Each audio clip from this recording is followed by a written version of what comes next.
આજનો જે new topic છે એનું નામ છે કિરણ પ્રકાશશાસ્ત્ર. તો આપણે વધારે ડિસ્કસ ન કરીએ, કિરણ પ્રકાશશાસ્ત્ર એટલે શું છે એ સમજવાનો પ્રયત્ન કરીએ. તો સૌથી પહેલાં કિરણ એટલે શું? કિરણ એટલે પ્રકાશ જ્યારે એક બિંદુથી બીજા બિંદુ સુધી રેખીય રીતે ગતિ કરતો હોય તેને આપણે કિરણ કહીએ. એટલે સાદી અને સરળ ભાષામાં કિરણનો અર્થ શું હોય? જ્યારે પ્રકાશ સીધી રેખામાં શું કરે? ગતિ કરે, ત્યારે તેને શું કહેવાય? કિરણ કહે છે. એટલે સિમ્પલ કહીએ તો ધારી લો કે આ પોઈન્ટ એ છે અને આ પોઈન્ટ બી છે. હવે પોઈન્ટ એ પરથી બી સુધી જ્યારે આ એક મેં સીધી લાઈન ડ્રો કરું તો આને આપણે કિરણ કહીએ. તો અહીંયા પ્રશ્ન એવો થાય કે જ્યારે આપણે પ્રકાશનું કિરણ સ્વરૂપને ધ્યાનમાં રાખીએ તો પ્રકાશને આપણે કણના સ્વભાવને ધ્યાનમાં રાખીએ તો હા, કે આપણે જ્યારે પ્રકાશને સીધી રેખામાં આપણે જ્યારે વાત કરીએ કે પ્રકાશ જ્યારે એક બિંદુથી બીજા બિંદુ સુધી સીધી દિશામાં ગતિ કરતો હોય ત્યારે આપણે કહી શકાય કે પ્રકાશ એનું કણ સ્વરૂપ ધરાવે. જેમ કે પ્રકાશ દ્વૈત સ્વભાવ ધરાવતો હોય, તરંગ અને કણ. એ આપણે આગળનું ચેપ્ટર છે એમાં વધારે પડતું આપણે ડિસ્કસ કરશું. તો હવે તમને ખ્યાલ આવી ગયો છે કે કિરણ જ્યારે પ્રકાશ એક બિંદુથી બીજા બિંદુ સુધી સુરેખ દિશામાં ગતિ કરે તો એને આપણે કિરણ કહીએ. અને કિરણપુંજ કોને કહેવાય? કિરણપુંજ એટલે કિરણોના સમૂહોને. કિરણોના સમૂહોને શું કહીએ આપણે? કિરણપુંજ. કિરણોના જે સમૂહ હોય એટલે ધારી લો કે આ એક કિરણ છે, 2 કિરણ, 3 કિરણ, 4 કિરણ. આ જે કિરણો છે આ કિરણોના સમૂહોને આપણે કિરણપુંજ કહીએ. ચાલો ઠીક છે. હવે જે પ્રકાશ છે એ પ્રકાશ શું છે? તો પ્રકાશ આપણે ભણી ગયા છે ચેપ્ટર નંબર 8 ની અંદર. એને આપણે કહીએ EMW એટલે ઇલેક્ટ્રોમેગ્નેટિક વેવ, એટલે વિદ્યુત ચુંબકીય તરંગો. પ્રકાશ શું છે? વિદ્યુત ચુંબકીય તરંગ છે.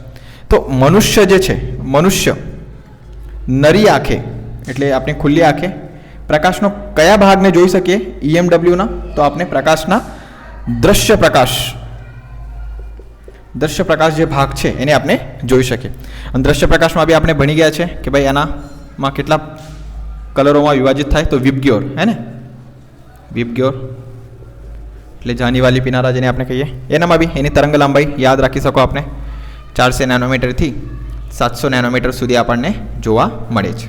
ચાલો, તો આ થઈ ગઈ પ્રકાશની નાની નાની વસ્તુઓ અને વાતો કે જે આપણે પ્રસ્તાવનાની અંદર બી આપેલી છે. હવે પ્રશ્ન એ થાય છે કે આપણે જે પ્રકાશનું સ્વરૂપ ભણતા છે તો આ પ્રકરણની અંદર આપણે પ્રકાશના અમુક ઘટનાઓને પણ જોવાનું છે. જેમ કે પ્રકાશની ઘટના કેવી હોય છે? વક્રીભવન, પરાવર્તન એવી. તો પરાવર્તન આપણને ખબર છે કે પરાવર્તન કોને કહેવાય? તો સિમ્પલ ભાષામાં મેં એ લખી દઉં, પરાવર્તન. પરાવર્તન એટલે શું? કે જ્યારે પ્રકાશ કોઈ પણ ચળકતી અથવા અપારદર્શક સપાટી, આ સપાટીને આપણે એવું કહીએ પરાવર્તન કારક સપાટી. પરાવર્તન કારક સપાટી એટલે કે જે પરાવર્તન કરી શકે. તો જ્યારે પ્રકાશ, એની વ્યાખ્યા લખીએ, પ્રકાશ ચળકતી અથવા કઈ અથવા અપારદર્શક સપાટી પર પડે તો તે જ માધ્યમમાં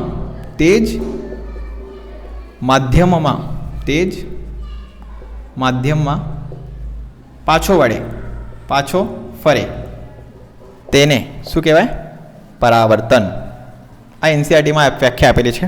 એટલે જો આ ઇમ્પોર્ટન્ટ પોઈન્ટ છે, આની અંદર કીધું છે પ્રકાશ તે જ માધ્યમમાં પાછો જાય. એટલે જો પ્રકાશ હવામાંથી આવ્યો, આ પરાવર્તનકારક સપાટી, અને પ્રકાશ હવામાં જ પાછો વળી ગયો. આ ધારી લો કે ઉપરનું માધ્યમ હવા છે. હવે એક વસ્તુ કે જે પ્રકાશનું કિરણ પહેલાં આવે એને આપણે શું કહીએ? તો એને આપણે કહીએ આપાત કિરણ. આને આપણે કહીએ આપાત કિરણ. જે કિરણ અહીંયા આપણે લંબ ડ્રો કરીએ, આને આપણે કહીએ પરાવર્તનકારક સપાટી સાથે દોરેલો લંબ. તો આ જે બીજું કિરણ જતું છે એ જ માધ્યમમાં જતું છે, આને આપણે કહીએ પરાવર્તિત કિરણ. પરાવર્તિત કિરણ. આપાત કિરણ લંબ સાથે જે ખૂણો બનાવે એને આપણે કહીએ આપાત કોણ. પરાવર્તિત કિરણ લંબ સાથે જે ખૂણો બનાવે એને આપણે કહીએ પરાવર્તિત કોણ. તો સિમ્પલ આ પરાવર્તનની વાતો થઈ ગઈ કે પરાવર્તન કોને કહેવાય કે આપાત કિરણ લંબ સાથે જે ખૂણો બનાવે એને આપાત કોણ. આપાત કિરણ પરાવર્તિત કિરણ લંબ સાથે જે ખૂણો બનાવે એને આપણે કહીએ પરાવર્તિત કોણ. આના અમુક નિયમો છે. નિયમો કોના નિયમો? પરાવર્તન માટેના નિયમો. પરાવર્તન માટેના નિયમો.